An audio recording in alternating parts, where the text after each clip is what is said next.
Hello everyone, welcome back to my YouTube channel, The Historia Arc. Today, we are going to discuss another chapter of MHI 101. ये chapter exam के perspective से बहुत important है, तो चलिए शुरू करते हैं।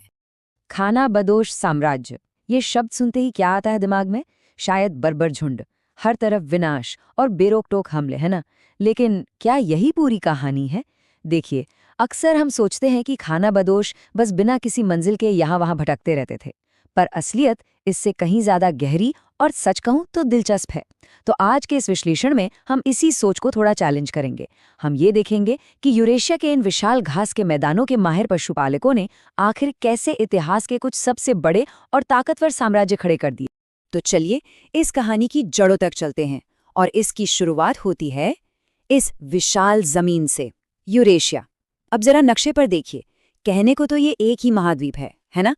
लेकिन इसी जमीन पर एक ऐसा बंटवारा था जिसने हजारों साल के इतिहास की दिशा ही बदल दी। एक तरफ दूर दूर तक फैले घास के मैदान, और दूसरी तरफ बसे हुए अमीर शहर जो समुद्र के किनारे थे। बस यही वो बंटवारा है जो हमारी पूरी कहानी का दिल है। और यहीं पर हमारा सबसे बड़ा सवाल खड़ा होता है, आखिर ये लोग जो घास के समंदर जैसी जगह में रहते थे, जिसे हम स्टेपी कहते हैं, उन्होंने दुनिया के सबसे बड़े साम्राज्य बनाए तो बनाए कैसे? इसका जवाब उनकी दुनिया की बनावट और उनकी अपनी जरूरतों में ही छिपा है। इस पूरी कहानी को समझने के लिए हमें यूरेशिया को दो अलग अलग दुनियाओं की तरह देखना होगा। पहली है हार्टलैंड, यानी महाद्वीप का अंदरूनी हिस्सा, घास के मैदान, और दूसरी है लिटोरल, यानी समुद्र तट पर बसे खेती करने वाले राज्य। इन दोनों के बीच जो लगातार टकराव और रिश्ता रहा, वही हजारों साल के इतिहास की चाबी है। अब देखिए, ये जो दो दुनियाएं हैं ना, हार्टलैंड और लिटोरल, इनमें सिर्फ फर्क होना ही दिलचस्प नहीं है। दिलचस्प ये है कि इस फर्क का नतीजा क्या निकला। जरा सोचिए, हार्टलैंड के लोग पशुपालक थे, हमेशा चलते फिरते थे। इसका मतलब क्या हुआ कि वो पैदाइशी घुड़सवार और जबरदस्त तीरंदाज थे, लेकिन उनकी जिंदगी हमेशा एक धागे से लटकी रहती थी। एक खराब मौसम और उनकी पूरी दौलत यानी उनके जानवर एक झटके में खत्म हो सकते थे। वहीं दूसरी तरफ लिटोरल के बसे हुए समाज थे, खेती और व्यापार से खूब अमीर, लेकिन उतने लड़ाके नहीं थे। तो कहानी क्या बनी?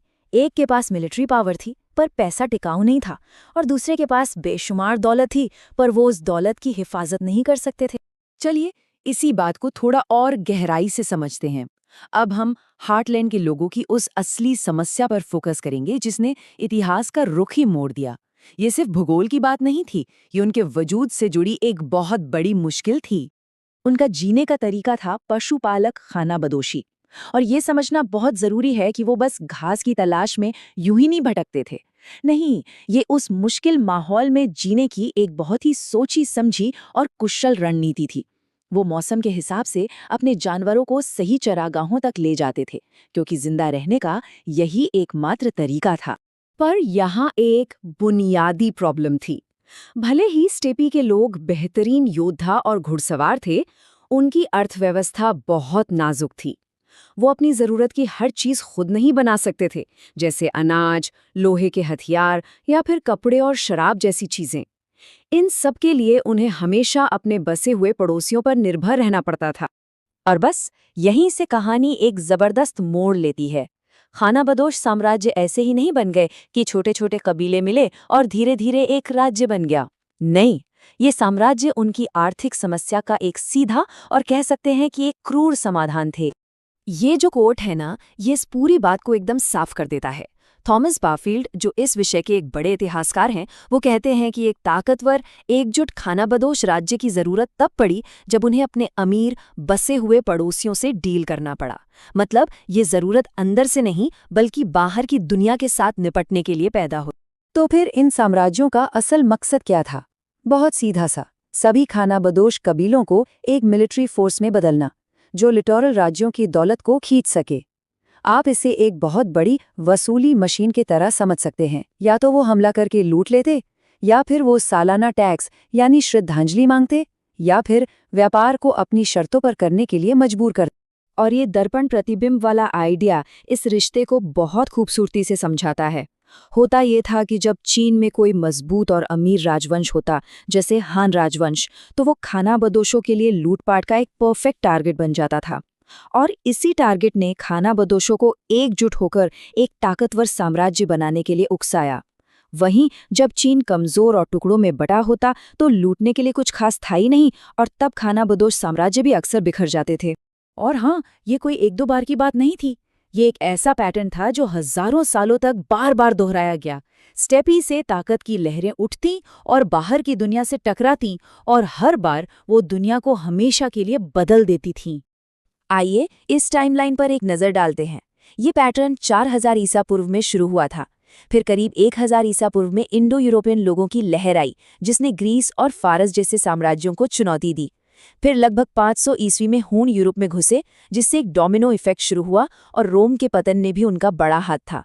1000 ईस्वी के आसपास तुर्क लोगों ने मिडिल ईस्ट का नक्शा बदल दिया, और आखिर में 13वीं सदी में मंगोलों ने इस मॉडल को इसके शिखर पर पहुंचा दिया। हून्स इसका एक क्लासिक एग्जाम्पल हैं। जब वो इस रास्ते से यूरोप में आए तो उन्होंने दूसरी जनजातियों को उनकी जगहों से खदेड़ दिया। इससे एक के बाद एक विस्थापन की पूरी चेन शुरू हो गई, और इसी उथल-पुथल ने पश्चिमी रोमन साम्राज्य को इतना कमजोर कर दिया कि वो आखिरकार ढह गया। ये हार्टलैंड और लिटोरल के बीच का वही टकराव था जिसका नतीजा बहुत भयानक निकला। और ये सब हमें इस कहानी के सबसे बड़े अध्याय पर ले आता है, मंगोल। उन्होंने खानाबदोश साम्राज्य के मॉडल को लिया और उसे एक ऐसे लेवल पर पहुंचाया जिसकी दुनिया ने कभी कल्पना भी नहीं की थी। वो इस कहानी के आखिरी और सबसे जबरदस्त किरदार थे। जरा एक बार इस नक्शे को देखिए। चंगेज खान और उसके वंशजों ने जो साम्राज्य बनाया, वो दिमाग चकरा देने वाला था। ये प्रशांत महासागर से लेकर पूर्वी यूरोप के दरवाजे तक फैला था। चीन, रूस, फारस सब इसके अंदर थे। उन्होंने उस वसूली मशीन को एक ग्लोबल बिजनेस बना दिया था। लेकिन उनकी विरासत दोधारी तलवार जैसी है। एक तरफ उन्होंने भयानक तबाही मचाई, शहर के शहर उजाड़ दिए और लाखों लोगों को मार डाला। लेकिन दूसरी तरफ उनके इस विशाल साम्राज्य ने सिल्क रोड को फिर से सुरक्षित बना दिया, जिसने दुनिया को पहले से कहीं ज्यादा जोड़ दिया। इसका मतलब सिर्फ रेशम और मसालों का व्यापार नहीं था, बल्कि आइडियाज, कला और यहाँ तक कि बारूद जैसी टेक्नोलॉजी भी यूरोप तक पहुंची, जिसने वहां युद्ध का तरीका ही बदल दिया। सदियों से बटे हुए चीन को उन्होंने एक किया, तो वो विनाशक भी थे और जोड़ने वाले भी। तो आखिर में इस लंबे और अक्सर खूनी इतिहास से हमें क्या सीख मिलती है? ये सिर्फ बर्बरता और तबाही की कहानी नहीं है, ये जुड़ने की भी कहानी है। टकराव के जरिए ही सही, ये अलग-थलग दुनियाएं एक दूसरे से जुड़ने, व्यापार करने और एक दूसरे को बदलने पर मजबूर हुई। और ये हमें एक आखिरी और बहुत बड़े सवाल पर लाकर छोड़ देता है। क्या ऐसा हो सकता है कि ये खानाबदोश योद्धा, जो बस अपनी ज़रूरतें पूरी करने और अपने लोगों की ज़िंदगी बेहतर बनाने की कोशिश कर रहे थे, उन्होंने अनजाने में उस दुनिया की नींव रख दी जिसमें हम आज रहते हैं? एक ऐसी दुनिया जो व्यापार, टकराव और विचारों के लेन देन से आपस में जुड़ी हुई है। ये सोचने के लिए काफ़ी दिलचस्प सवाल है। Thank you for watching. अगर आपको ये वीडियो हेल्पफुल लगा तो please like, share and subscribe and join our Telegram community for notes and updates. Link is in the description box and in the comment section. Thank you.